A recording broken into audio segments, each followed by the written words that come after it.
ವನ್ನಪ್ಪ ಎಲ್ಲ ಹಿಂದೆ ಬನ್ನಿ, ಇನ್ನೂ ಜಾಗ ಆಗುತ್ತೆ. ಹಿಂದೆ ಬನ್ನಿ, ಎಲ್ಲ ಹಿಂದೆ ಬನ್ನಿ ಸರ್. ಬರ್ರಿ ಹಿಂದೆ ಹೋಗಿ, ಹಿಂದೆ ಹೋಗ್ರಿ, ಹಿಂದೆ ಹೋಗ್ರಿ. ಮುಂದೆ ಮುಂದೆ ಹೋಗಿ ಜಾಗ ಮಾಡ್ಕೊ. ಹಿಂದೆ ಹಿಂದೆ ಮುಂದಕ್ಕೆ ಹೋಗುವ.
ಕುತ್ಕೊಳ್ಳಿ ಇಬ್ರು. ಮೋಹನ್ ಕುತ್ಕ, ಮೋಹನ್ ಕುತ್ಕ, ಎಲ್ಲ ಹಾಗೆ ರೀ, ಹಾಗೆ ನಿಂತ್ಕೊಳ್ಳಿ ಒಂದು ನಿಮಿಷ. ಎದುರುಕೋಬೇಡಿ ಮಕ್ಕಳು, ತೂಗಲ್ಬೇಡ, ಕಿರ್ಚಾಡ್ಬೇಡಿ, ಸೈಲೆಂಟ್ ಆಗಿ.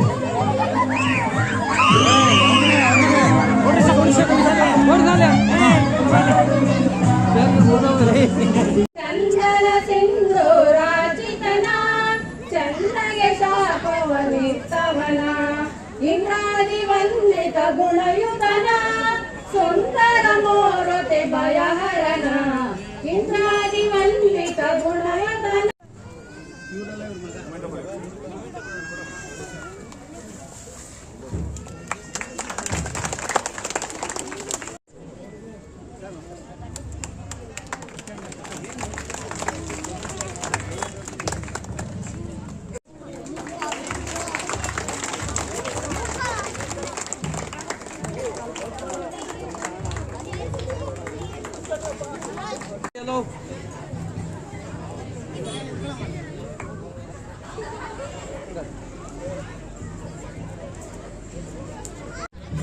ಕನ್ನಡ ರಾಜ್ಯೋತ್ಸವನ ತುಂಬಾ ವೈಭವದಿಂದ ಆಚರಿಸ್ಕೊಂಡು ಬರ್ತಾ ಇದ್ದಾರೆ. ಇವತ್ತು ಕೂಡ ಈ ಒಂದು ಉಳಿಯಾರ ನಗರದಲ್ಲಿ ಅದ್ದೂರಿಯ ಕನ್ನಡ ರಾಜ್ಯೋತ್ಸವನ ಆಚರಿಸ್ತಾ ಇದ್ದಾರೆ. ಅವ್ರಿಗೆ ನಾನು ವೈಯಕ್ತಿಕವಾಗಿ ಹೃದಯಪೂರ್ವಕ ಅಭಿನಂದನೆಗಳನ್ನು ಸಲ್ಲಿಸ್ತೇನೆ. ಇವತ್ತೇನು ಕನ್ನಡ ರಾಜ್ಯೋತ್ಸವ ಆಚರಿಸ್ತಾ ಇದ್ದೀವಿ, ನಮ್ಮ ದೇಶ ಸ್ವತಂತ್ರ ಆಗಿದ್ದು 1947 ಆಗಸ್ಟ್ 15 ಆದ್ರೂ ಕೂಡ ನಮ್ಮ ರಾಜ್ಯದ ಅನೇಕ ಭಾಗ ಅನೇಕ ರಾಜ್ಯಗಳಲ್ಲಿ ಹರಿದು ಹಂಚಿ ಹೋಯಿತು. ಅದನ್ನ ಭಾಷಾವಾರು ಪ್ರಾಂತ್ಯಗಳ ಪುನರ್ವಿಂಗಡಣೆ ಅಂತ ಮಾಡಿ 1950ರಲ್ಲಿ ಮೈಸೂರು ರಾಜ್ಯ ಅಂತೇಳಿ ಉದಯ ಆಯಿತು. ಆಗ ನಮ್ಮ ಕರ್ನಾಟಕಕ್ಕೆ ಇನ್ನೂ ಕೆಲವು ಭಾಗವನ್ನು ಸೇರಿಸಬೇಕಾಯಿತು. ಮೈಸೂರು ರಾಜ್ಯ ಅಂತಿದ್ದಾಗ 1973ವರೆಗೆ ಮೈಸೂರು ರಾಜ್ಯ ಅಂತಾನೆ ಇತ್ತು. 73ರಲ್ಲಿ ದಿವಂಗತ ದೇವರಾಜರಸರವರು ಮೈಸೂರು ರಾಜ್ಯವನ್ನ ಕರ್ನಾಟಕ ಅಂತ ಮರುನಾಮಕರಣ ಮಾಡಿ ಪ್ರತಿ ವರ್ಷ ನವೆಂಬರ್ 1ನೇ ತಾರೀಕು ಕನ್ನಡ ರಾಜ್ಯೋತ್ಸವ ಅಂತೇಳಿ ಅಂದಿನಿಂದ ಇಂದಿನವರೆಗೆ ಇಡೀ ರಾಜ್ಯಾದ್ಯಂತ ಅತ್ಯಂತ ಸಂಭ್ರಮದಿಂದ ಈ ಒಂದು ರಾಜ್ಯೋತ್ಸವನ ಆಚರಣೆ ಮಾಡ್ತಾ ಇದ್ದೇವೆ. ಈ ನಾಡು ನುಡಿಯ ಭಾಷೆಯ ಒಂದು ಅಭಿಮಾನ, ಕನ್ನಡದ ಮೇಲಿನ ಅಭಿಮಾನ ನವೆಂಬರ್ ತಿಂಗಳಿಗೆ ಅಷ್ಟೇ ಸೀಮಿತವಾಗಬಾರ್ದು. ಇದು ನಮ್ಮ ವರ್ಷ ಪೂರ್ತಿ ಇದು ನಿತ್ಯೋತ್ಸವ ಆಗಬೇಕು. ಕನ್ನಡದ ಮೇಲಿನ ಅಭಿಮಾನ ನಿತ್ಯೋತ್ಸವ ಆಗಬೇಕು. ನಾವೇನ್ ಮಾಡ್ತೀವಿ, ನವೆಂಬರ್ 1 ತಿಂಗಳಲ್ಲಿ ಕನ್ನಡ ಕನ್ನಡ ಕನ್ನಡ ಅಂತ ಹೇಳಿ ಓಡಾಡಿ ಆಮೇಲೆ ಮರ್ತ್ಬಿಡ್ತೀವಿ. ಈಗೇನು ಜಾಗತೀಕರಣ, ಗ್ಲೋಬಲೈಸೇಷನ್ ಏನ್ ಬಂದಿದೆ, ಎಲ್ಲ ಇಂಗ್ಲಿಷ್ ಮೀಡಿಯಂ ಅಂತ ಓದ್ತಾ ಇದೀವಲ್ವಾ. ಖಂಡಿತ ಇವತ್ತಿನ ಜೀವನಕ್ಕೆ ಇಂಗ್ಲಿಷ್ ಮೀಡಿಯಂ ಬೇಕೇ ಬೇಕು. ಆದ್ರೆ ನಮ್ಮ ಮಾತೃಭಾಷೆಗೆ ಮೊದಲ ಆದ್ಯತೆ ಕೊಡಬೇಕು. ಆಗ ಮಾತ್ರ ನಮ್ಮ ಈ ಭಾಷೆಯನ್ನು ಉಳಿಸೋದಿಕ್ಕೆ ಬೆಳೆಸೋದಿಕ್ಕೆ ಸಾಧ್ಯ ಆಗುತ್ತೆ. ಅಂದ ದಯವಿಟ್ಟು ಇಂದ ಯುವ ಪೀಳಿಗೆ ಏನಿದೆ, ಅವರು ಇಂಗ್ಲಿಷ್ ಅನ್ನ ಕಡ್ಡಾಯವಾಗಿ ಅದು ನಿಮ್ ಜೀವನಕ್ಕೆ ಅಗತ್ಯ. ಆದ್ರೆ ಮೊದಲ ಆದ್ಯತೆಯನ್ನು ಕನ್ನಡ ಕೊಟ್ಟು, ಈಗೇನು ಇಬ್ಬರು ವಿದ್ಯಾರ್ಥಿಗಳು 125ಕ್ಕೆ 125 ಅಂಕಗಳನ್ನು ಪಡೆದು ಬಹುಮಾನ ಪಡೆದಲ್ವಾ, ಆ ಒಂದು ಗುರಿಯನ್ನ ಇನ್ನು ಆಚೆಯಿಂದ ನೀವು ಕೂಡ ಇಟ್ಕೊಂಡು ಕನ್ನಡದಲ್ಲಿ ಕನ್ನಡಕ್ಕೆ ಹೆಚ್ಚಿನ ಆದ್ಯತೆಯನ್ನು ಕೊಟ್ಟು ಹೆಚ್ಚಿನ ಅಂಕಗಳನ್ನು ಗಳಿಸೋದ್ರ ಮೂಲಕ ಕನ್ನಡ ಭಾಷೆಯನ್ನ ಉಳಿಸಿ ಬೆಳೆತೀರಿ ಅಂತ ಹೇಳಿ ಆಶಿಸ್ತಾ ಈ ಒಂದು ವೇದಿಕೆಯಲ್ಲಿ ವೇದಿಕೆ ಮೇಲೆ ಸುಮಾರು 5,000 ವರ್ಷಗಳ ಇತಿಹಾಸ ಇರ್ತಕ್ಕಂಥದ್ದು. ಈ ಒಂದು ಕನ್ನಡ ರಾಜ್ಯೋತ್ಸವನ ಕೇವಲ ನವೆಂಬರ್ ತಿಂಗಳಿಗೆ ಮಾತ್ರ ಸೀಮಿತ ಆಗಿದೆ. ಪ್ರತಿದಿನ ನಾವು ಮಾತಾಡೋ ಪ್ರತಿ ಭಾಷೆಯಲ್ಲೂ ನಾವು ಮಾತಾಡೋ ಪ್ರತಿ ದಿನ ಕನ್ನಡವನ್ನ ನಾವು ಅಳವಡಿಸುವಂತ ಈ ಕನ್ನಡ ರಾಜ್ಯೋತ್ಸವನ ಇದೇ ರೀತಿ ಪ್ರತಿ ವರ್ಷ ಇನ್ನೂ ಅದ್ದೂರಿಯಾಗಿ ಮಾಡಬೇಕು ಅಂತ ಹೇಳಿ ನಮ್ಮ ಗವಿರಂಗನಾಥ ಅವರ ಬಳಿ ಅಧ್ಯಕ್ಷರನ್ನ ಹಾಗೂ ಊರಿನ ಗ್ರಾಮಸ್ಥರಿಗೆ ಎಲ್ಲಾ ರಕ್ಷಣಾ ವೇದಿಕೆ ತಂಡಕ್ಕೂ ನಾವು ಕೋರ್ಕೊಂತ ಇದ್ದೀವಿ. ಧನ್ಯವಾದಗಳು. ಕನ್ನಡ ರಾಜ್ಯೋತ್ಸವದ ಎಲ್ಲರಿಗೂ ಶುಭಾಶಯಗಳನ್ನು ಹೇಳ್ತೇನೆ. ನಮಗೆ 365 ದಿನವೂ ನಮಗೆ ರಾಜ್ಯೋತ್ಸವನೇ. ನಮಗೆ ಇವತ್ತು ನವೆಂಬರ್ 1ರಿಂದ 30 ತನಕ ಏನು ಇರಲ್ಲ. 365 ದಿನ ನಮಗೆ ಕನ್ನಡ ರಾಜ್ಯೋತ್ಸವ ಇರುತ್ತದೆ ಎಂದು 2 ಮಾತು. ಬಹಳ ವಿಶೇಷವಾದಂತ ಒಂದು ಕಾರ್ಯಕ್ರಮ ಇದು. ನಮ್ಮ ರಾಜ್ಯಕ್ಕೆ ಸೀಮಿತವಾಗಿರ್ತಕ್ಕಂಥ ಕಾರ್ಯಕ್ರಮ. ಈ ಕಾರ್ಯಕ್ರಮವನ್ನ ಕರ್ನಾಟಕದಲ್ಲೇ ಅಲ್ಲ, ನಮ್ಮ ಕನ್ನಡದಲ್ಲಿರ್ತಕ್ಕಂಥ ಪಾಶ್ಚಿಮಾತ್ಯ ರಾಷ್ಟ್ರಗಳಲ್ಲಿ ಕೂಡ ಕನ್ನಡ ರಾಜ್ಯೋತ್ಸವ ಬಹಳ ವಿಜೃಂಭಣೆಯಿಂದ ನಡೆಯುತ್ತೆ. ಇವತ್ತು ನಾವೇನಾದ್ರೂ ಅದಕ್ಕೆ ಹೋಲಿಸ್ಕೊಂಡ್ರೆ ಕರ್ನಾಟಕದಲ್ಲಿ ಅದು ಉತ್ಸವ ಕಡಿಮೆ ಅಂತ ಹೇಳಿ ನಾವು ಭಾವಿಸ್ಬೇಕಾಗುತ್ತೆ. ಯಾವ ನೆಲ ಜಲ ನಾಡು ನುಡಿ ಒಂದು ರಕ್ಷಕರಾಗಿ, ಈ ಕನ್ನಡ ನಾಡಿನ ರಕ್ಷಕರಾಗಿ ಕನ್ನಡ ಪರ ಸಂಘಟನೆಗಳ ಹೋರಾಟವನ್ನು ನಾವು ಇವತ್ತು ಶ್ಲಾಘಿಸಬೇಕಾಗಿದೆ. ಬಂಧುಗಳೇ, ಆಡಳಿತಾತ್ಮಕ ವ್ಯವಸ್ಥೆನಲ್ಲಿ ಯಾವುದೇ ಆಡಳಿತ ಅರ್ಥ ಮಾಡಿಕೊಳ್ಳದಂತಹ ನಮ್ಮ ನಾಡಿನ ಕನ್ನಡ ಜನತೆಯ, ಕನ್ನಡ ಭಾಷೆಯ, ಕನ್ನಡ ನೆಲ ಜಲದ ಮೇಲೆ ಭಾರಿ ಜವಾಬ್ದಾರಿ ಮತ್ತೆ ಅದ್ರ ಮೇಲೆ ಇರ್ತಕ್ಕಂಥ ಅಭಿಮಾನ ಕನ್ನಡ ಪರ ಸಂಘಟನೆಗಳಿಗೆ ಮತ್ತು ರೈತ ಸಂಘ ಮತ್ತು ಹೋರಾಟಗಾರರಿಗೆ ಬಿಟ್ಟರೆ ನಿಜಕ್ಕೂ ಇನ್ಯಾವ ಪ್ರತಿನಿಧಿಗಳಿಗಿಲ್ಲ ಅನ್ನಂಥದ್ದು ಇತ್ತೀಚಿನ ದಿನಗಳಲ್ಲಿ ಕರ್ನಾಟಕದಲ್ಲಿ ಸಾಬೀತಾಗಿದೆ.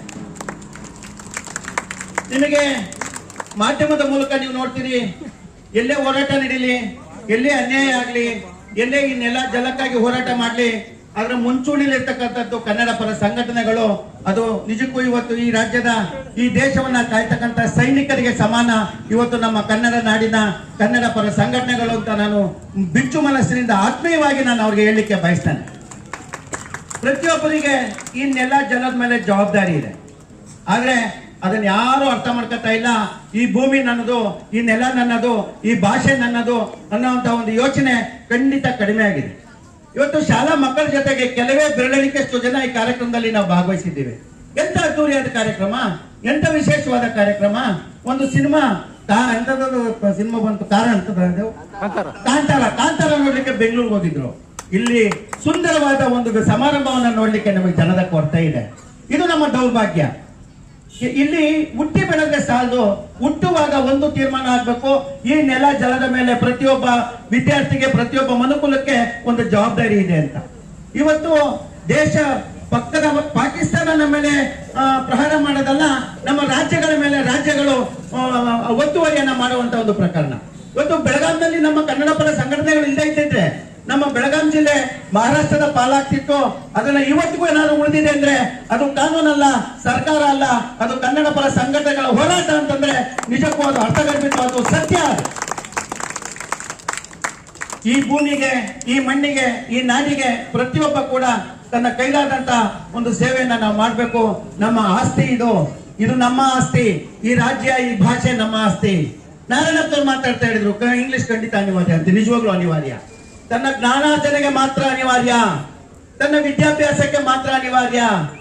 ಆಡು ಭಾಷೆಗೆ ಇಂಗ್ಲಿಷ್ ಬೇಕಾಗಿಲ್ಲ, ವೇದಿಕೆ ಮೇಲೆ ಭಾಷಣ ಮಾಡ್ಲಿಕ್ಕೆ ಇಂಗ್ಲಿಷ್ ಬೇಕಾಗಿಲ್ಲ, ಒಬ್ಬರ ಜೊತೆ ಚರ್ಚೆ ಮಾಡ್ಲಿಕ್ಕೆ ಇಂಗ್ಲಿಷ್ ಬೇಕಾಗಿಲ್ಲ. ಆದ್ರೆ ನಮ್ಮಲ್ಲಿರ್ತಕ್ಕಂಥ ಬಹಳಷ್ಟು ಜನ ವಿದ್ಯಾರ್ಥಿಗಳು ಅತಿ ಹೆಚ್ಚು ಇಂಗ್ಲಿಷ್ ಅನ್ನ ಮಾತಾಡ್ತಾರೆ. ಅದು ನಿಜಕ್ಕೂ ನಮ್ಗೆ ಒಂದು ದೌರ್ಭಾಗ್ಯ. ಕನ್ನಡ ಭಾಷೆನ ಚೆನ್ನಾಗಿ ಬಳಸ್ಕೊಳ್ಳಿ. ಇಲ್ಲಿಂದ ಅಮೆರಿಕಕ್ಕೆ ಹೋಗಿರ್ತಕ್ಕಂಥ ಬಹಳ ವರ್ಷದ ಹಿಂದೆ ಹೋಗಿರ್ತಕ್ಕಂಥವ್ರು ನಮ್ಮ ಮಕ್ಕಳಿಗೆ ಕನ್ನಡ ಕಲ್ಸಿದೀವಿ ಅನ್ನೋಂಥದ್ದು ಒಂದು ಆಸ್ತಿ ಅವರಿಗೆ. ನಮ್ಮ ಮಕ್ಕಳು ಕನ್ನಡ ಮಾತಾಡ್ತಕ್ಕಂಥಂತಾರೆ ಅನ್ನೋದು ಒಂದು ಸಂತೋಷ ಅವರಿಗೆ. ಆ ಸಂತೋಷ ನಮ್ಗೆ ಯಾಕಿಲ್ಲ? ನಮ್ಗೆ ಯಾಕೆ ಆ ಜವಾಬ್ದಾರಿ ಇಲ್ಲ? ನಾವ್ಯಾಕೆ ಅದನ್ನ ಆಡು ಭಾಷೆಯನ್ನ, ಕನ್ನಡ ಭಾಷೆಯನ್ನ ಪ್ರತಿನಿತ್ಯ ದಿನದಲ್ಲಿ ಬಳಸಬಾರ್ದು? ಇವತ್ತು ಕಳೆದ ವರ್ಷ ಒಂದು ಕನ್ನಡ ಸಾಹಿತ್ಯ ಸಮ್ಮೇಳನ ನಡೀತು ಉಳಿಯಾರ್ನಲ್ಲಿ. ಬಹಳ ಅದ್ದೂರಿಯಾಗಿ ನಡೀತು ಮಾನ್ಯ ನಾರಾಯಣಪ್ಪನವರ ಅಧ್ಯಕ್ಷತೆಯಲ್ಲಿ. ಇವತ್ತು ಈ ಊರಿನ ಜನ ಆಭಾರಿ ಆಗ್ಬೇಕು. ಲಕ್ಷಾಂತರ ರೂಪಾಯಿ ಹಣ ಖರ್ಚು ಮಾಡಿದ್ರು, ಆದ್ರೆ ಅದರ ಫಲ ಸಿಕ್ತು. ಈ ಊರಿನಲ್ಲಿ ಕನ್ನಡ ಸಂಸ್ಥೆಗಳಿದಾವೆ, ಕನ್ನಡದ ಒಂದು ಕಂಪು ಇಲ್ಲಿದೆ ಅನ್ನೋಂತ ಒಂದನ್ನ ಸಾಬೀತು ಮಾಡಿದ್ರು. ಹಿಂದೆ ಅನಂತರಾಮಣ್ಣವರು ಕನ್ನಡ ಸಂಘವನ್ನ ಬಹಳ ವರ್ಷ ಪೋಷಿಸಿ ಬೆಳೆಸಿದ್ರು. ಇಲ್ಲೇ ಬ್ರಾಹ್ಮಣರ ಬೀದಿನಲ್ಲಿ ಒಂದು ಕನ್ನಡ ಸಂಘದ ಕಚೇರಿ ಇತ್ತು. ಆ ಕಚೇರಿನಲ್ಲಿ ನಾಟಕಗಳನ್ನ ಮಾಡ್ತಾ ಇದ್ರು, ಗಣಪತಿ ಜಾತ್ರೆಯಲ್ಲಿ ನಾಟಕಗಳನ್ನ ಮಾಡ್ತಾ ಇದ್ರು, ಕನ್ನಡ ರಾಜ್ಯೋತ್ಸವನ ಅದ್ದೂರಿಯಾಗಿ ಮಾಡ್ತಾ ಇದ್ರು, ಶಾಲಾ ಕಾಲೇಜುಗಳಿಗೆ ಕನ್ನಡದ ಮೇಲೆ ಸ್ಪರ್ಧೆಗಳನ್ನ ಇಡ್ತಾ ಇದ್ರು. ಈ ಕಾರ್ಯಕ್ರಮಗಳೆಲ್ಲ ವಿಶೇಷವಾಗಿ ನಡೀತಾ ಇತ್ತು. ಆದ್ರೆ ಈ ದಿನ ಅದೆಲ್ಲ ನಶಿಸಿ ಹೋಗ್ತಾ ಇದೆ. ಇವತ್ತು ಇಲ್ಲೇನಾದ್ರು ನಮ್ಮ ಈ ಸಂಘಟನೆ ಇಲ್ಲದೆ ಇದ್ದಿದ್ರೆ ಕನ್ನಡದ ಪರವಾಗಿ ಹೋರಾಟ ಮಾಡುವಂತ ಧ್ವನಿ ಎತ್ತುವಂತವ್ರು ಯಾರೂ ಇರಲಿಲ್ಲ.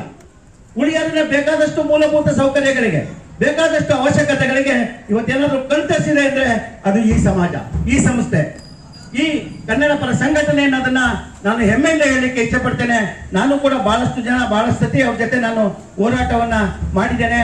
ಈ ಒಂದು ಹಿನ್ನೆಲೆಯಲ್ಲಿ ರಕ್ಷಣಾ ವೇದಿಕೆಯ ಕಾರ್ಯಕ್ರಮ, ಅವರ ಒಂದು ಭಾವನೆ, ಅವ್ರಿಗಿರ್ತಕ್ಕಂಥ ಅಭಿಮಾನ, ಇಲ್ಲಿ ಬಹಳಷ್ಟು ಶ್ರಮ ಪಟ್ಟು ಅದ್ದೂರಿಯಾದ ಕಾರ್ಯಕ್ರಮ ಮಾಡಿ ಮಕ್ಕಳನ್ನೆಲ್ಲ ಸೇರಿಸಿ ಸಾರ್ವಜನಿಕರಿಗೆ ಕನ್ನಡದ ಬಗ್ಗೆ ಒಂದು ಅರಿವನ್ನು ಮೂಡಿಸುವಂತ ಒಂದು ಕಾರ್ಯಕ್ರಮ.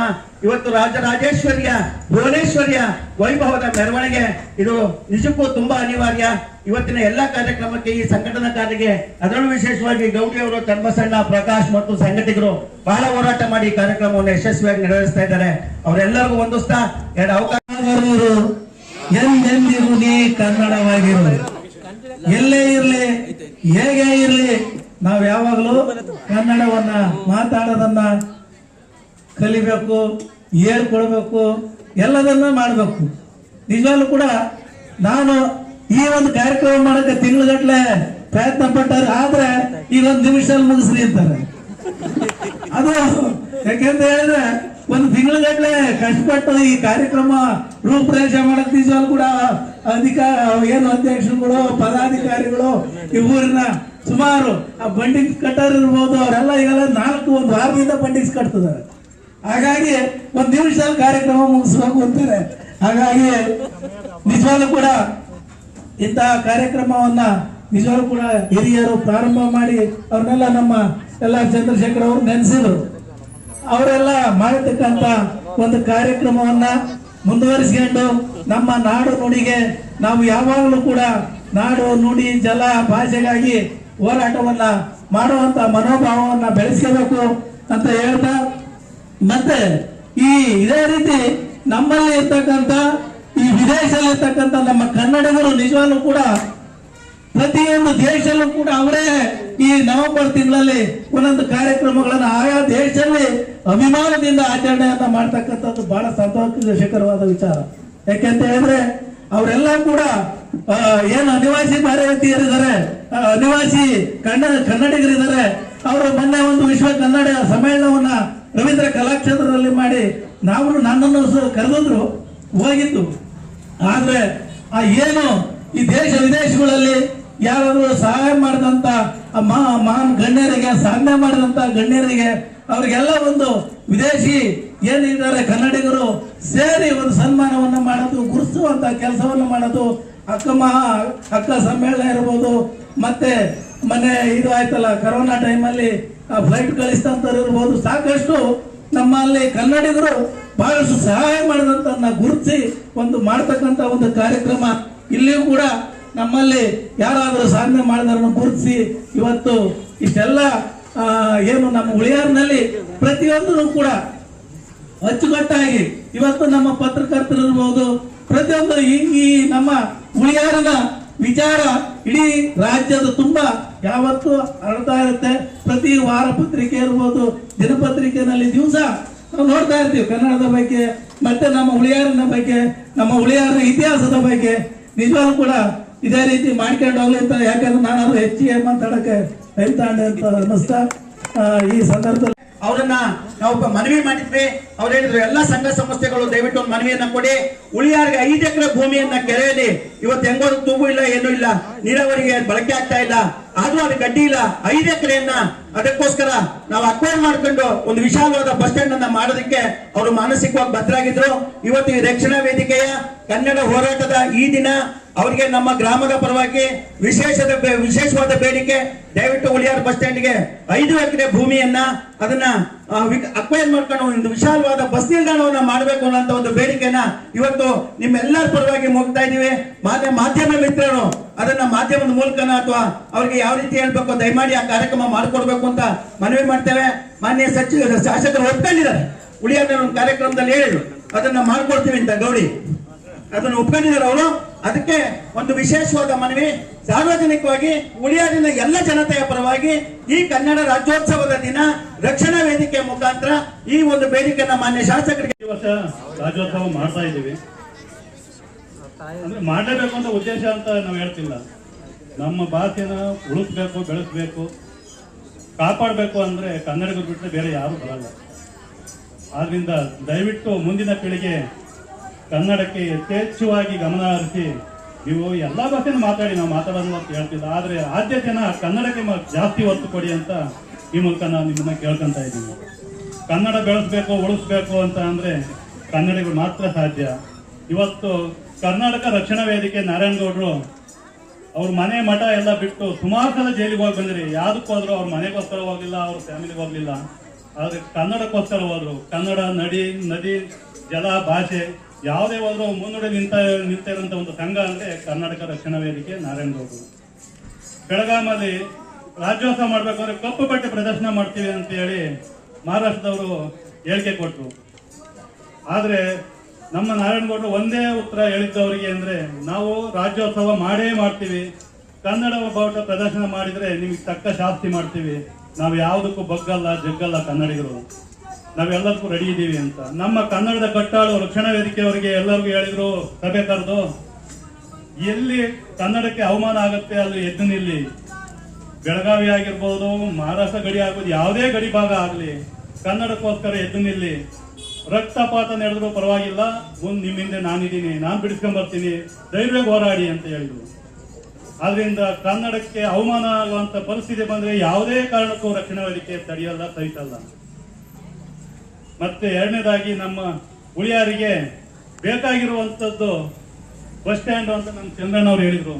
ಬಸ್ ಸ್ಟ್ಯಾಂಡ್ ಒಂದಾದ್ರೆ ಸಾಲದು, ಸಾಕಷ್ಟು 20,000 ಜನ ಜಾಸ್ತಿ ಜನಸಂಖ್ಯೆ ಇರೋದ್ರಿಂದ ಮೊದಲು ತಾಲೂಕು ಆಗ್ಬೇಕು. ನಮಗೆ ಬಸ್ ಸ್ಟ್ಯಾಂಡ್ ಜೊತೆಗೆ ಉಳಿಯಾರು ತಾಲೂಕು ಆಗ್ಬೇಕು. ನಮ್ಮ ಜನಪ್ರಿಯ ಶಾಸಕರು ಬರಬೇಕಾಗಿತ್ತು, ಅವ್ರ ಮುಂದೆ ನಾವು ಮನವಿ ಮಾಡಬೇಕಾಗಿತ್ತು. ಕಾರಣಾಂತರಗಳಿಂದ ಅವ್ರು ಬರಕ್ ಸಾಧ್ಯವಾಗಿಲ್ಲ. ಆದ್ರಿಂದ ಈ ಮುಖಾಂತರ ಅವರಿಗೆ ಒಂದು ಮನವಿನ ನಾವು ತಿಳಿಸ್ತಾ ಇದ್ದೀವಿ. ಉಳಿಯಾರು ತಾಲೂಕು ಆಗ್ಬೇಕು, ಎರಡನೇದು ಬಸ್ ಸ್ಟ್ಯಾಂಡ್ ಆಗ್ಬೇಕು, ಹಾಸ್ಪಿಟ್ಲು ಶೀಘ್ರದಲ್ಲೇ ಪ್ರಾರಂಭ ಆಗ್ಬಹುದು ಅಂತ ಅನಿಸಿಕೆ ಇದೆ. ಅನೇಕ ಅಭಿವೃದ್ಧಿಗಳು ನೆನಗುರಿಗೆ ಬಿದ್ದಿರೋದ್ರಿಂದ ಶಾಸಕರು ದಯಮಾಡಿ ಉಳಿಯಾರಿನ ಕಡೆ ಗಮನ ಹರಿಸಬೇಕು ಅಂತ ಈ ಮೂಲಕ ಕೇಳ್ಕೊಂಡು, ಸಮಯದ ಅಭಾವ ಇರೋದ್ರಿಂದ ಇವತ್ತು ರಾಷ್ಟ್ರಾಧ್ಯಕ್ಷ ರಾಜ್ಯಾಧ್ಯಕ್ಷ ನಮ್ಮ ನಾರಾಯಣಗೌಡರ ಬಗ್ಗೆ ಎರಡು ಮಾತಾಡಬೇಕು ಅನ್ನಿಸ್ತಿದೆ ನಮಗೆ. ಹುಟ್ಟು ಹೋರಾಟಗಾರರು ಅವರು ಮೂಲತಃ ಅರಸೀಕೆರೆ ತಾಲೂಕಿನವರು, ಅರಸೀಕೆರೆಗೆ ಹತ್ರ 3 ಕಿಲೋಮೀಟರ್ ಊರಿನವರು. ಅವರು ವಿದ್ಯಾಭ್ಯಾಸ ಮಾಡಿದ್ದು ಅರಸೀಕೆರೆನಲ್ಲೇ, ಕೇವಲ 9ನೇ ತರಗತಿಯವರೆಗೂ ಅವರು ಓದಿದ್ದು ಅಷ್ಟೇ. ಅರಸೀಕೆರೆಯಲ್ಲಿ ಪ್ರಸಿದ್ಧವಾಗಿದ್ದ 3 ತಿಂಗಳ ಗಟ್ಟಲೆ ಗಣೇಶನ ಇಟ್ಟು 3 ತಿಂಗಳಾದ್ಮೇಲೆ ಅಲ್ಲಿ ವಿಸರ್ಜನೆ ಮಾಡುವಂತ ಒಂದು ಮೊದಲಿನಿಂದಲೂ ಬಂದಿದೆ. ಆಗ ಆ ಅರಸೀಕೆರೆಯಲ್ಲಿ ಪ್ರತಿ ವಾರನೂ ಆರ್ಕೆಸ್ಟ್ರಾಗಳು ನಡೀತಾ ಇತ್ತು. ಅಂತ ಸಂದರ್ಭದಲ್ಲಿ 9ನೇ ತರಗತಿ ಓದ್ತಕ್ಕಂಥ ನಾರಾಯಣಗೌಡರು ಅಲ್ಲಿ ತಮಿಳರ ಒಂದು ಗುಂಪು ತಮಿಳ ಹಾಡನ್ನು ಹಾಡಬೇಕು ಅಂತ ಹೇಳಿ ಬಲವಂತ ಮಾಡ್ತಿದ್ರು. ಆಗಲೇ ನಾರಾಯಣಗೌಡರಿಗೆ ಕೆಚ್ಚೆರೆ ವೀರ ಅಂತ ಅನಿಸ್ಕೊಂಡು 9ನೇ ತರಗತಿಯಲ್ಲಿ ಅವರು ಕನ್ನಡದ ಬಗ್ಗೆ ಹೋರಾಡಬೇಕು, ಕನ್ನಡವನ್ನು ಉಳಿಸ್ಬೇಕು ಅಂತ ಹೇಳಿ ಅವ್ರ ಬಗ್ಗೆ ಗಲಾಟೆ ಮಾಡ್ಕೊಂತಾರೆ. ಅಲ್ಲಿ ಗಲಾಟೆ ಮಾಡಿ ದೊಡ್ಡ ಗಲಾಟೆನೇ ಆಗುತ್ತೆ. ಇಲ್ಲ, ಕನ್ನಡನೇ ಆಡಾಡ್ಬೇಕು, ತಮಿಳು ಯಾವುದು ಭಾಷೆ ಆಡ್ಕೂಡ್ದು ಅಂತ ಹೇಳಿ ಅವ್ರ ಬಗ್ಗೆ ಗಲಾಟೆ ಮಾಡ್ತಾರೆ.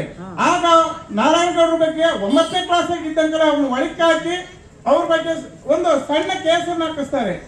ಆಗ ಅವ್ರನ್ನ ಬಿಡಿಸೋಕ್ ಸಲುವಾಗಿ ಅವರಪ್ಪ ಜವರೇಗೌಡರು ಅಂತ ಹೇಳಿ ನಾರಾಯಣಗೌಡರ ಅಪ್ಪರು 9 ಜನ ಮಕ್ಕಳು. ಆ 9 ಜನ ಮಕ್ಕಳಲ್ಲಿ ಇವ್ರಿಗೆ ಹೇಳ್ತಾರೆ ನಾರಾಯಣಗೌಡರಿಗೆ, ಯಾಕಪ್ಪ ಊರಿನ ಉಸುಬಾರಿ ಕಟ್ಕೊಂಡು ನೀನ್ ಏನಾಗಬೇಕಾಯ್ತಪ್ಪ ಇಂಥ ಇದರಲ್ಲಿ, ನೀನು ಓದಕ್ ಕಳಿಸಿರೋದು ನೀನು ಮಾಡ್ಕೊಂಡ್ ಬಂದಿರೋ ಪ್ರಾಮುಖ್ಯತೆ ಏನು ಅಂತ ಕೇಳ್ತಾರೆ. ಆಗ ಅವರಿಗೆ ಬಹಳ ಸಿಟ್ಕೊಂಡ್ಬಿಡುತ್ತೆ. ಅವಾಗ ಮನೆಗೆ ಕರೀತಾರೆ, ನಾರಾಯಣಗೌಡರು ಚೆನ್ನಾಗಿ ಹೊಡೆದು ಬಿಡ್ತಾರೆ. ನಾರಾಯಣಗೌಡರು ಅಲ್ಲೂ ಓದಕ್ ತಿಂತಾರೆ, ಸ್ಟೇಷನ್ ಅಲ್ಲಿ ಇಲ್ಲೂ ಓದಕ್ ತಿಂತಾರೆ. ಅವಾಗ ಬಹಳ ಅವರಿಗೆ ನೋವಾಗುತ್ತೆ. ಮಧ್ಯರಾತ್ರಿ 12 ಗಂಟೆಯಲ್ಲಿ ಎದ್ದು ಯಾರು ಹೇಳಲ್ಲ, ಸೀದಾ ಬಾಂಬೆಗೆ ಹೋಗ್ತಾರೆ. ಅವಾಗ ಅಲ್ಲಿ ಕಾಯಿ ಮಾರ್ಕೆಟಿಂಗ್ ಜಾಸ್ತಿ, ಇಲ್ಲಿಂದ ತೆಂಗಿನಕಾಯಿನ ಬಾಂಬೆಗೆ ಕಳ್ಸೋರು. ಆ ಯಾವ್ದೋ ಒಂದು ಗಾಡಿಲಿ ಹತ್ತಿ ಬಾಂಬೆಗೆ ಹೋಗ್ತಾರೆ. ಬಾಂಬೆಗೆ ಹೋಗಿ ಬಾಂಬೆಯಲ್ಲಿ ಯಾರೋ ಒಬ್ರು ಕನ್ನಡದವ್ರು ಅವ್ರಿಗೆ ಪರಿಚಯ ಆಗ್ತಾರೆ.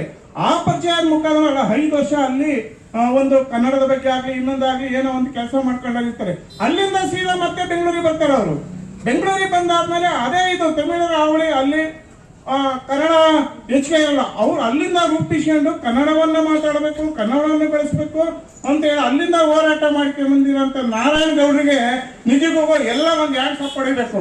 ಯಾಕೆಂದ್ರೆ ಇವತ್ತು ರಾಜ್ಯದಲ್ಲಿ ಅವ್ರು ಇರ್ಲಿಲ್ಲ ಅಂತಂದ್ರೆ ಕನ್ನಡ ಸ್ವಲ್ಪ ಕಮ್ಮಿ ಆಗೋದೇನಂತ ನಮ್ಮ ಭಾವನೆ.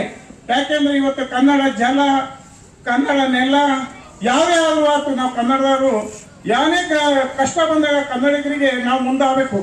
ಇವತ್ತು ಜ್ವಲಂತ ಸಮಸ್ಯೆಗಳಿವೆ. ಏನಂತಂದ್ರೆ ಇವತ್ತು ಬೆಳಗಾಮಲ್ಲಿ ನೋಡ್ರಿ ಕಪ್ಪು ಬಟ್ಟೆ ಇದು ಮಾಡ್ತಾರೆ. ಈ ಕಡೆಗೆ ಆಂಧ್ರಕ್ಕೆ ಹೋಗ್ರಿ, ಆಂಧ್ರದವ್ರ ಗಲಾಟಿ, ಗೋವಾದ ಗಲಾಟಿ. ನಾರಾಯಣಗೌಡರು ಕನ್ನಡ ಪರ ಹೋರಾಟಗಾರರು ಇರಲಿಲ್ಲ ಅಂತಂದಿದ್ರೆ ಇವತ್ತು ಕನ್ನಡದಲ್ಲಿ ಕನ್ನಡ ಹೆಸರಕ್ಕೆ ಇರ್ತಿರಲಿಲ್ಲ. ಅಂತ ಮಹಾನ್ ವ್ಯಕ್ತಿ. ಇವತ್ತು ನವೆಂಬರ್ ಏನಿದೆ ಈ ತಿಂಗಳಿನ ಅಭಿವೃದ್ಧಿ ಅಂತ ನಾವು ಕನ್ನಡ ಆಚರಿಸೋದಲ್ಲ. ಕನ್ನಡಕ್ಕೆ ಎಲ್ಲೇ ಧಕ್ಕೆ ಬಂದ್ರು, ಕನ್ನಡ ನೆಲ ಜಲ ಏನೇ ಧಕ್ಕೆ ಬಂದ್ರು ನಾವು ಹೋರಾಡಬೇಕು. ಕನ್ನಡದ ಬಗ್ಗೆ ಕೆಚ್ಚದೆ ವೀರರಾಗಿ ನಿಲ್ಲಬೇಕು, ಕನ್ನಡವನ್ನು ಆಶಿಸಬೇಕು. ಇವತ್ತು ನೋಡ್ರಿ, ಕನ್ನಡದಲ್ಲಿ ಎಲ್ಲ ಸುಮಾರು 50ರಿಂದ 100 ಸ್ಕೂಲ್ಗಳು ಈ ಡಿಸ್ಟಿಕ್ ಅಲ್ಲಿ ಮುಚ್ಚಂತ ಪ್ರಸಂಗ ಬಂದಿದೆ. ಯಾಕೆಂದ್ರೆ ಕನ್ನಡನೇ ಕನ್ನಡ ಸ್ಕೂಲ್ಗೆ ಕಳಿಸ್ತಾ ಇಲ್ಲ ಮಕ್ಕಳುಗಳನ್ನ. ಏನು ಎಲ್ಲ ಇಂಗ್ಲಿಷ್ ಮೀಡಿಯಂ ಎಲ್ಲ ಸಿಲೆಬಸ್ಗಳು ಇದು ಮಾಡ್ಕೊಂಡು ಆ ಕಡೆ ಇದು ಮಾಡ್ತೀವಿ. ದಯವಿಟ್ಟು ಅದನ್ನ ಮಾಡಬೇಡ್ರಿ. ನೋಡಿ, ಇವತ್ತು ಕನ್ನಡ ಶಾಲೆ ಅಂತಂದ್ರೆ ಎಲ್ಲ ಮಕ್ಕಳು ಇಲ್ಲಿ ಬಂದಿದ್ದಾರೆ. ಕನ್ನಡಕ್ಕೆ ಫಸ್ಟ್ ಆದ್ಯತೆ ಕೊಡೋಣ.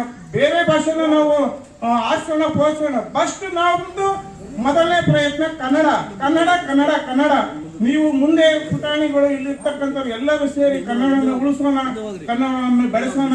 ಇಲ್ಲಿರ್ತಕ್ಕಂಥ ಎಲ್ಲ ಗೌರವಾನ್ವಿತರು ಈ ಒಂದು ಉತ್ಸವಕ್ಕೆ ಎಲ್ಲರಿಗೂ ಶುಭಾಶಯ ಕೋರ್ತಾ, ಮತ್ತೆ ಉಳಿಯಾರಿನ ರಕ್ಷಣಾ ವೇದಿಕೆಯವರು ಉಳಿಯಾರಿನ ಏಳಿಗೆಗಾಗಿ ಇಲ್ಲಿ ಇರ್ತಕ್ಕಂಥ ಕೆಲಸಗಳಿಗೆ ಅವರು ಎಲ್ಲ ಸಹಕಾರ ಕೊಟ್ಟು ಬಹಳ ಕೆಲಸಗಳನ್ನ ಮಾಡಿದ್ದಾರೆ. ಇನ್ನು ಉಳಿಯಾರಿನ ಏಳಿಗೆಗಾಗಿ ಅವರು ಎಲ್ಲ ಕೆಲಸಗಳನ್ನ ಮಾಡಿಕೊಡ್ಲಿ ಅಂತೇಳಿ ನಿಮ್ಮೆಲ್ಲರ ಪರವಾಗಿ ನಾನು ಕೇಳ್ಕೊಡ್ತೀನಿ. ರಕ್ಷಣಾ ವೇದಿಕೆಯ ಪರವಾಗಿ ಹಾಗೂ ವೈಯಕ್ತಿಕವಾಗಿ 70ನೇ ವರ್ಷದ ಕನ್ನಡ ರಾಜ್ಯೋತ್ಸವದ ಶುಭಾಶಯಗಳು. ಈ ದಿನ ನಾವು ಹುಳಿಯಾರಿನ ಪ್ರತಿ ವರ್ಷ ಆಚರಿಸುವಂತೆ 70ನೇ ಕನ್ನಡ ರಾಜ್ಯೋತ್ಸವವನ್ನು ಆಚರಿಸುತ್ತಿದ್ದೇವೆ. ಈ ಕರ್ನಾಟಕ ಎಂಬ ಹೆಸರು 1956 ನವೆಂಬರ್ 1ರಂದು ದಕ್ಷಿಣ ಭಾರತದಲ್ಲಿ ಹರಿದು ಹೋಗಿದ್ದಂತಹ ಕನ್ನಡ ಜನಗಳನ್ನು ಒಟ್ಟುಗೂಡಿಸಿ ಮೈಸೂರು ಪ್ರಾಂತ್ಯ ಅಂತ ಬೇರ್ಪಡಿಸಲಾಯಿತು, ಹೆಸರಿಡಲಾಯಿತು. ಇದನ್ನು 1973ರಲ್ಲಿ ಕರ್ನಾಟಕ ಎಂಬ ಮರುನಾಮಕರಣ ಮಾಡಲಾಯಿತು. ಈ ಕನ್ನಡ ಭಾಷೆಯನ್ನು ಉಳಿಸಿ ಬೆಳೆಸುವುದು ನಿಮ್ಮೆಲ್ಲರ ಕರ್ತವ್ಯ. ಆದ್ದರಿಂದ ಇದನ್ನು ಉಳಿಸಿ ಬೆಳೆಸೋಣ. ನಾವು ಕನ್ನಡವನ್ನು ಬಳಸಿದ್ರೆ ಅಷ್ಟೇ ನಾವು ಬೆಳೆಯೋಕೆ ಸಾಧ್ಯ. ಬೇರೆ ಭಾಷೆಗಳನ್ನು ನಾವು ಊಟದಲ್ಲಿ ಉಪ್ಪಿನಕಾಯಿ ತರ ಇಟ್ಕೋಬೇಕು. ಮೇನ್ ಆಗಿ ನಮ್ಗೆ ಕನ್ನಡ ಬೇಕು. ಕನ್ನಡ ಇಟ್ಕೋಣ. ನಾವು ಪೂರ್ವಜರು ಬಳಸ್ತಿದ್ದ ಕನ್ನಡಕ್ಕೂ ನಾವು ಈಗ ಬಳಸ್ತಾ ಇರೋ ಕನ್ನಡಕ್ಕೂ ಮುಂದೆ ನಿಮ್ಮ ಮಕ್ಕಳು ಅಥವಾ ನೀವುಗಳು ಬಳಸೋ ಕನ್ನಡಕ್ಕೂ ತುಂಬಾ ಅಜಗಜಾಂತರ ಇರುತ್ತದೆ. ನಾವು ಹಿಂದೆಲ್ಲ ಈ ಆಂಗ್ಲ ಭಾಷೆಯ ಒಂದು ಪದವನ್ನು ಶಬ್ದಕೋಶ ಹುಡುಕಿ ತೆಗಿತಾ ಇದ್ವು. ಈಗಿನ ಪರಿಸ್ಥಿತಿ ಹೆಂಗಾಗಿದೆ ಅಂದ್ರೆ ಕನ್ನಡವನ್ನು ಶಬ್ದಕೋಶ ಹುಡುಕಿ ತೆಗಿಯುವಂತ ಪರಿಸ್ಥಿತಿ ಬಂದಿದೆ. ಇನ್ನು ಮುಂದೆ ಇದು ಮುಂದುವರೆದ್ರೆ ಕನ್ನಡ ಭಾಷೆಯನ್ನು ಕಣ್ಮರೆ ಆಗೋ ಪರಿಸ್ಥಿತಿ ಇದೆ. ಈ ನಮ್ಮ ಕನ್ನಡ ನಾಡಿನ ಜಲ, ಸಂಸ್ಕೃತಿ, ಭಾಷೆ ಅಂದ ಚಂದ. ಇದು ಶ್ರೀಮಂತ ಸಂಸ್ಕೃತಿ, ಭವ್ಯ ಇತಿಹಾಸ ಮತ್ತು ಸುಂದರವಾದಂತಹ ಪ್ರಕೃತಿಯನ್ನು ಹೊಂದಿರುವಂತಹ ನಾಡು. ಈ ನಾಡು, ಭಾಷೆ ಎಲ್ಲವನ್ನು ಉಳಿಸಿಕೊಳ್ಳಿಸಿ ಮುಂದುವರಿಸಿಕೊಂಡು ಹೋಗೋದು ನಿಮ್ಮವರ ಜವಾಬ್ದಾರಿ ಎಂದು ಹೇಳುತ್ತಾ ನಾನೆರಡು ಮಾತು. ಬನ್ನಿ ಎಲ್ಲ ಬನ್ರಿ, ಎಲ್ಲ ಬನ್ರಿ. ಸುತ್ತ ಗಣೇಶ್ ಬರ್ರಿ, ಮುಂದೆ ಬರ್ರಿ. ಎಲ್ಲ ಬನ್ನಿ, ಅಲ್ಲೇ ಬರ್ರಿ, ಅಲ್ಲೇ ನಿಂತ್ಕೊಂಡ್ರೆ ಹಂಗೆ. ಬಸವನವರೇ, ತಾಲ್ಲೂಕು ಅಧ್ಯಕ್ಷರಂತ ಪ್ರಕಾಶ್ ಅಣ್ಣವರೇ, ಮಹಿಳಾ ಪ್ರತಿಯೊಬ್ಬ ಕಾರ್ಯಕರ್ತರು ನಮ್ಗೆ ಭಾಗಿಯಾಗಿದ್ದಾರೆ. ನಿಜವಾಗ್ಲೂ ನಮ್ದೊಂದು ಪುಣ್ಯ. ಯಾಕೆಂದ್ರೆ ಹುಳಿಯಾರಿನಲ್ಲಿ ಇಂಥ ಒಂದು ತಂಡ, ಇಷ್ಟೊಂದು ಕಾರ್ಯಕ್ರಮ ಸಕ್ಸಸ್ ಆಗ್ಬೇಕು ಅಂದ್ರೆ ಇವುಗಳ ಸಹಕಾರ ಬಹಳ ಮುಖ್ಯ. ಎಲ್ಲರೂ ತುಂಬಾ ಜನ ಸಪೋರ್ಟ್ ಮಾಡಿದ್ದಾರೆ. ಆಮೇಲೆ ಇನ್ನು ಬಹಳ ಪ್ರಮುಖವಾಗಿ ನಾನು ಗಮನಿಸ್ತಾ ಇದ್ದೀನಿ ಅವಾಗ್ಲಿಂದ, ನಮ್ ಕಿರಣ್ ಸರ್ ಹೇಳಿದಾಗೆ ಪ್ರತಿಯೊಂದನ್ನು ನೀವು ನೆನಪಿಟ್ಕೊಂತ ಇದ್ದೀರಾ. ನಿಮ್ಮಲ್ಲಿ ನಾನು ವಿಜ್ಞಾನಿಗಳು ನೋಡ್ತಾ ಇದ್ದೀನಿ, ಚೆನ್ನಾಗಿ ಓದಿ ಡಾಕ್ಟರ್ಗಳು ನೋಡ್ತಾ ಇದ್ದೀನಿ, ಪೊಲೀಸ್ ಅವ್ರು ಇದ್ದೀರಾ ಇಲ್ಲಿ. ಮುಂದೆ ನೀವು ಫ್ಯೂಚರಲ್ಲಿ ಇದೆಲ್ಲ ಆಗ್ತೀರಾ. ಕ್ಷಮೆ ಇರಲಿ, ಯಾಕೆಂದ್ರೆ ಪದಗಳು ಬಳಸ್ಬೇಕಾದ್ರೆ ಇಂಗ್ಲಿಷ್ ಬಂದ್ಬಿಡುತ್ತೆ. ಕಾಣಿಸ್ತಾ ಇದ್ದೀರಾ, ನಿಮ್ಗೆ ಜ್ಞಾಪಕ ಚೆನ್ನಾಗಿದೆ. ಮನೆಯಲ್ಲಿ ಗುರು ಹಿರಿಯರನ್ನ ಗೌರವಿಸಿ, ಆ ತಂದೆ ತಾಯಿ ಹೇಳಿದ ಮಾತು ಕೇಳಿ, ಮೊಬೈಲ್ ಗೀಳನ್ನ ಬಿಡಿ, ಚೆನ್ನಾಗಿ ಓದಿ. ಎಲ್ರಿಗೂ ಒಳ್ಳೇದಾಗ್ಲಿ. ಹೋರಾಟ ಅಂತಂದ್ರೆ ಐರನ್ ಶರ್ಟ್ ಹಾಕೊಂಡ್ಬಿಟ್ಟು ಒಂದು ಶಾಲ್ ಹಾಕೊಂಡು ಹೊಡೆದಲ್ಲ. ನಾವುಗಳು ಈ ಹಿಂದೆ ತುಮಕೂರಲ್ಲಿ ಒಂದು ಘಟನೆ ನಡೀತು. ಒಂದು ಹೋರಾಟ ಮಾಡಿದ್ದು, ಕನ್ನಡ ಪದ 50% ಹಾಕ್ಬೇಕು ಅಂತ ಹೇಳಿದ್ರು. ಅವರ ಹೋರಾಟದಲ್ಲಿ ನಾನು, ಚನ್ನಬಸವಯ್ಯ, ಆಮೇಲೆ ಪ್ರಕಾಶ್ ಅಣ್ಣವರು, ಕಲ್ಪನಾ ಮೇಡಮ್ ಕೂಡ ಇದ್ರು. ಸಾಹಿತ್ಯರಿಗೂ ನಮ್ಮನ್ನು ಕರ್ಕೊಂಬಂದು ಬಿಟ್ಟೋಗ್ಬಿಟ್ರು ಅವರು. ಪೊಲೀಸ್ ಅವರು ನಡು ರೋಡಲ್ಲಿ ಲಾಠಿ ಚಾರ್ಜ್ ಮಾಡಿದ್ರು. ತುಂಬಾನೇ ಒದೆ ಬಿತ್ತು ಎಲ್ರಿಗೂ. ಅವ್ರು ಹೇಳ್ಕೊಂತ ಇಲ್ಲ. ಆಮೇಲೆ 10 ಕೇಸ್ ಹಾಕಿದ್ರು ಒಬ್ಬೊಬ್ಬರ ಮೇಲೆ. ಪೇಪರ್ ಬಂದ್ಮೇಲೆ ಉಳಿಯಾರ ವಿಷಯ ಗೊತ್ತಾಗಿತ್ತು ಎಲ್ರಿಗೂ. ನಮ್ಮನ್ನೆಲ್ಲ ಒಂದು ದಿನ ಸೆರೆಮನೆಯಲ್ಲಿ ಜೈಲಿನಲ್ಲಿ ಇಟ್ಟಿದ್ರು. ನಾವೆಲ್ಲ ಒಂದಿನ ಇದ್ವು. ಬೆಂಗಳೂರಿಂದ ನಾರಾಯಣಗೌಡರು ಮತ್ತೆ ಮಹಿಳಾ ಭಾಗದ ಅಧ್ಯಕ್ಷರುಗಳು ಬಂದು ನಮ್ಮನ್ನು ಆಚೆ ಕರ್ಕೊಂಡ್ಬಂದ್ರು. ಹೋರಾಟಕ್ಕೆ ಅಂತ ಹೋದ್ಮೇಲೆ ಅದೆಲ್ಲ ಸಾಕಷ್ಟು ಆಗುತ್ತೆ. ಸುಮ್ಮನೆ ಐರನ್ ಶರ್ಟ್ ಇಟ್ಕೊಂಡ್ಬಿಟ್ಟು, ಪ್ಯಾಂಟ್ ಹಾಕೊಂಡ್ಬಿಟ್ಟು, ಒಂದು ಶರ್ಟ್ ಹಾಕೊಂಡ್ಬಿಟ್ಟು ಓಡಾಡೋದಲ್ಲ. ಪ್ರತಿಯೊಬ್ರು ನಮ್ಮ ಸರ್ಕಾರ ಕನ್ನಡ ಭಾಷೆಗೆ, ಕನ್ನಡಿಗರ ಬಗ್ಗೆ ಒಂದು ಚಿಂತೆ ಮಾಡಬೇಕು. ಎಷ್ಟೋ ಸರ್ಕಾರಿ ಶಾಲೆಗಳು ಇವತ್ತು ಮುಚ್ತಾ ಇದ್ದಾರೆ. ಅದ್ರ ಬಗ್ಗೆ ಯಾರು ಚಿಂತೆ ಮಾಡ್ತಾ ಇಲ್ಲ. ಬೇರೆ ಬೇರೆ ವಿಚಾರನೇ ಹೇಳ್ತಾ ಇದ್ದಾರೆ. ಸರ್ಕಾರ ಇದ್ರ ಬಗ್ಗೆ ಚಿಂತೆ ಮಾಡಬೇಕು. ಕನ್ನಡದ ಬಗ್ಗೆ ಎದ್ದಿರಬೇಕು. ನಾಡು, ನುಡಿ, ಜಲ, ಭಾಷೆ ಅಂದ್ರೆ ಪ್ರತಿಯೊಬ್ಬರು ಹೋರಾಟ ಮಾಡಬೇಕು. ಪ್ರತಿಯೊಬ್ಬರು ಮನೆಯಲ್ಲೂ ಕನ್ನಡ ಮಾತಾಡಿ. ನೀವು ಶಾಲೆಗೆ ಹೋದಾಗ ಫೈನ್ ಹಾಕ್ತಾರೆ, ಬೇಡ, ಮನೆಯಲ್ಲೂ ಕನ್ನಡ ಬಳಸಿ. ಎಲ್ರಿಗೂ ಒಳ್ಳೇದಾಗಲಿ. ಎಲ್ರಿಗೂ ಧನ್ಯವಾದಗಳು. ಮೂಲೆಯಲ್ಲೂ ಕೂಡ ನಮ್ಮ ಹುಳಿಯಾರಿ ಇತಿಹಾಸ, ಈ ಕನ್ನಡ ರಾಜ್ಯೋತ್ಸವ ಉತ್ಸವ ತಲುಪಲಿ ಅಂತ ಹೇಳಿಬಿಟ್ಟು ನಮ್ಮ ಪತ್ರಕರ್ತರಿಗೂ ಛಾಯಾಗ್ರಾಹಕರಿಗೂ ನಾನು ಅಭಿನಂದನೆ ಹೇಳ್ತೀನಿ. ಹಾಗೂ ಅದನ್ನ ಹೇಳ್ಬೇಕಾಯ್ತು, ಇಲ್ಲಿ ವೇದಿಕೆಯ ಮೇಲೆ ಇರ್ತಕ್ಕಂಥ ಎಲ್ಲ ಈ ಕನ್ನಡ ವೇದಿಕೆಯ ಎಲ್ಲ ಅಧ್ಯಕ್ಷರು, ಉಪಾಧ್ಯಕ್ಷರು ಹಾಗೂ ಸದಸ್ಯರು ಹಾಗೂ ಚಿತ್ರ ನಿರ್ಮಾಪಕರು ಹಾಗೂ ದೇವಸ್ಥಾನದ ಅಧ್ಯಕ್ಷರು ಹಾಗೂ ಉಪಾಧ್ಯಕ್ಷರು ಎಲ್ಲರೂ ನನ್ನ ಮಿತ್ರವೃಂದರವರು ಎಲ್ಲ ಮುಂದೆ ಕೂತಿರ್ತಕ್ಕಂಥ ಇವತ್ತು 150 ಭಾಷೆಗಳಲ್ಲಿ ನಮ್ಮ ಭಾಷೆ ಪ್ರಪ್ರಥಮವಾದ ಕನ್ನಡ ಭಾಷೆ. ಇಂಥ ಭಾಷೆ, ಸುಲಲಿತವಾದ ಸುಂದರವಾದ ಭಾಷೆ ಯಾವ ಭಾಷೆಗಿಲ್ಲ. ಕನ್ನಡ ಎಷ್ಟು ಇದೆ ನೋಡಿ. ಈ ಭಾಷೆಯನ್ನ ಪ್ರತಿಯೊಬ್ಬರು ಕನ್ನಡದಲ್ಲಿರ್ತಕ್ಕಂಥ 7 ಕೋಟಿ ಜನರು ಕೂಡ ಭಾಷೆಯನ್ನ ಮಾತಾಡಬೇಕು, ಕಡ್ಡಾಯ ಮಾತಾಡಬೇಕು.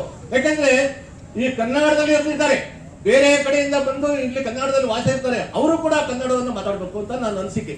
ಆದ್ರೆ ಮಾತಾಡ್ಬೇಕು ಕನ್ನಡವ, ಏನ್ ತಪ್ಪೇನೆ ಆಗೋದಿಲ್ಲ. ಕನ್ನಡದಲ್ಲಿ ಮಾತಾಡ್ಬೇಕು, ಕನ್ನಡದಲ್ಲಿ ವ್ಯವಹಾರ ಮಾಡ್ಬೇಕು, ಕನ್ನಡದಲ್ಲಿ ನಾವು ಮಾತಾಡಿಸ್ಬೇಕು. ಯಾಕೆ ತಪ್ಪೇನಿದೆ? ಇವಾಗ ಕನ್ನಡ ಎಷ್ಟು ಮೃದುವಾದ ಭಾಷೆ ನೋಡಿ. ಹಾಲಿನ ನೊರೆಯೋ ಕನ್ನಡ, ಜೇನಿನ ನೀವು ಕನ್ನಡ ಎಷ್ಟು ಮೃದು ಇದೆ ಕೇಳಿದ ಮಕ್ಕಳ. ಇವತ್ತು ತಾಯಿಯ ಗರ್ಭದಲ್ಲಿ ಬಂದಂತ ಮಗು ಮೊದಲು ಅಪ್ಪ ಅಂತ ಕರೆಯಲ್ಲ, ಏನಂತ ಕರೆಯುತ್ತೆ? ಅಮ್ಮ ಅಂತ ಕರೆಯುತ್ತೆ. ಆ ಒಂದು ಪದ ಇವತ್ತು 2 ಅಕ್ಷರ ಇವತ್ತು ಎಷ್ಟು ಇದು ಇವತ್ತು ನೀವು ಇದೀರಾ. ಇವತ್ತು ಮಕ್ಕಳ ಭವಿಷ್ಯ ಇವತ್ತು ಏನಾಗಬೇಕು ಅಂದ್ರೆ ಇವತ್ತು ಶಾಲೆ, ನಾನು ಪೋಷಕರಲ್ಲಿ ಒಂದು ಮಾತಾಡ್ತೀನಿ. ಈ ಮಕ್ಕಳು ಬರ್ತಾರೆ ಶಾಲೆಯಲ್ಲಿ, ಅವರ ಬಗ್ಗೆ ನೀವು ಬಹಳ ತುಂಬಾ ಇಡೀ, ನಾನು ನಿಮ್ದೊಂದು ಶಾಲೆ ಜ್ಞಾನಜ್ಯೋತಿ ಶಾಲೆಗೆ ಅಂತ ಹೇಳಲ್ಲ, ಇಡೀ ಕರ್ನಾಟಕದ ಪ್ರತಿಯೊಂದು ಶಾಲೆಯಲ್ಲಿ ಇರ್ತಕ್ಕಂಥ ಮಕ್ಕಳ ಮೇಲೆ ಪೋಷಕರು ಆದ ಒಂದು ಇದಿರಬೇಕು. ಈಗ ಗುರುಗಳು ಕೂಡ ಅವ್ರ ಮಕ್ಕಳ ಮೇಲೆ ಕಟ್ಟಿರ್ಬೇಕು. ಯಾಕಂದ್ರೆ ನಾವು ಹಳ್ಳಿಲಿ ಇರ್ತಕ್ಕಂಥವ್ರು ನಾವು ಮಕ್ಕಳನ್ನ ಕಲಿಸ್ತೀವಿ, ಅವ್ ಮಕ್ಕಳು ಶಾಲೆಗೆ ಹೋಗ್ತಾವೋ ಇಲ್ಲ ಬೇರೆ ಕಡೆ ಹೋಗ್ತಾವ ನಮಗೆ ಗೊತ್ತಿಲ್ಲ. ಆದರೆ ಅದರಿಂದ ಗುರುಗಳು ಮಕ್ಕಳ ಮೇಲೆ ತುಂಬಾ ಕಾಳಜಿ ವಹಿಸ್ಬೇಕು. ಇವತ್ತು ಮಕ್ಕಳು ಬಂದಿದ್ದೀರಾ, ಹಾಜರಿಗೆ ಬಂದಿದ್ಯಾ, ಇಲ್ಲ ಬಂದಿಲ್ಲ ಅಂದ್ರೆ ಆಗ ತಕ್ಷಣನೇ ನಮ್ಮ ಪೋಷಕರಿಗೆ ನಮ್ಮ ಮನವಿಯನ್ನ ತಿಳಿಸ್ಬೇಕು ಅಂತ ಹೇಳ್ಬಿಟ್ಟು ಗುರುಗಳಿಗೆ ನಾನು ತಿಳಿಸ್ತೀನಿ. ಯಾರು ಬೇಜಾರಾಗ್ಬೇಡ್ರಿ, ನಾನು ಹಿಂಗೆ ಹೇಳ್ತಾನೆ ಅಂತವ, ಅದು ನಿಮ್ಮಲ್ಲಿ ಇರಬೇಕು. ಅದು ಮಕ್ಕಳು ಬರ್ತಾರೆ, ಈಗ ಹಳ್ಳಿಯಿಂದ ಬರ್ತಾರೆ, ಸ್ಕೂಲಿಗೆ ಹೋಗಲ್ಲ, ಎಲ್ಲ ಹೊತ್ತು ಆಟ ಆಡ್ತಿರ್ತಾರೆ. ಇವಾಗ ಸಿನಿಮಾಗಳಿಲ್ಲ, ಸಿನಿಮಾಗಳು ಹೋದ್ರೆ ಸಿನಿಮಾಗೆ ಬರೋರು. ಇವತ್ತು ಸಿನಿಮಾ ಏನು ಇರೋದ್ರಿಂದ ನೀವು ಬೇರೆ ಕಡೆ ಗಮನ ಹರಿಸ್ಕೊಡುದು. ಇವತ್ತು ನಿಮ್ಮ ಮಕ್ಕಳು ಇವತ್ತು ಚಿನ್ನದ ಮಕ್ಕಳು, ನಾಳೆ ಅನ್ನದ ಮಕ್ಕಳಾಗ್ತೀರಾ. ಇವತ್ತು ಅನ್ನದ ಮಕ್ಕಳಾಗಿದ್ದೀರಾ, ನಾಳೆ ಚಿನ್ನದ ಮಕ್ಕಳಾಗ್ತೀರಾ. ಇವತ್ತು ಯಾರೇ ಏನಾಗ್ತಾರೋ, ನಮ್ಮ ಸ್ನೇಹಿತರು ನಮ್ಮ ಗೌಡಿ ಅವ್ರು ಹೇಳಿರೋ, ಇವತ್ತು ನೀವು ಯಾರು ಸೋಲ್ಜರ್ ಆಗ್ತೀರಾ, ಡಾಕ್ಟರ್ ಆಗ್ತೀರಾ, ಇಂಜಿನಿಯರ್ಸ್ ಆಗ್ತೀರಾ, ಫಾರಿನ್ಗೆ ಹೋಗ್ತೀರಾ, ಯಾರು ಬಲ್ಲಾರಿಲ್ಲ. ಈ ಹಣೆ ಬರವ ಯಾರು ಬರೆಯಕ್ಕಾಗಲ್ಲ. ಭಗವಂತ ಹುಟ್ಟಿಸಿದ ಹಣೆ ಬರವ ತಂದೆ ತಾವು ಬರೆಯಕ್ಕಲ್ಲ, ಹುಟ್ಟಿದ ಬ್ರಹ್ಮನೇ ಬರೆಯೋದು ಒಂದು ಸರಿ. ನೀವು ಎಂತೆಂತ ಆಗ್ತದೆ ನನಗೆ ಗೊತ್ತಿಲ್ಲ, ಆದ್ರೆ ದೇಶಕ್ಕಾಗಿ ಹೋರಾಡಿ ನೀವು ಶಾಲೆ ನೀವು ಕಲಿಸಿದಂತ ಪಾಠ ಕಲಿಸಿದಂತ ಗುರುಗಳಿಗೆ ಬಹಳ ವಿನಯ ಇರಲಿ. ಆದ್ರೆ ತಂದೆ ನಿಮ್ ಜನ್ಮ ಕೂಡ ತಂದೆ ತಾಯಿಗಳು ವಿನಯ ನಡ್ಕೊಳ್ರಿ, ಇದೇ ನಾನು ಹೇಳೋದು. ಅದರಿಂದ ನೀವು ಮುಂದೆ ತುಂಬಾ ಇದಾಗ್ತೀರಾ ಮಕ್ಕಳು. ಇವತ್ತು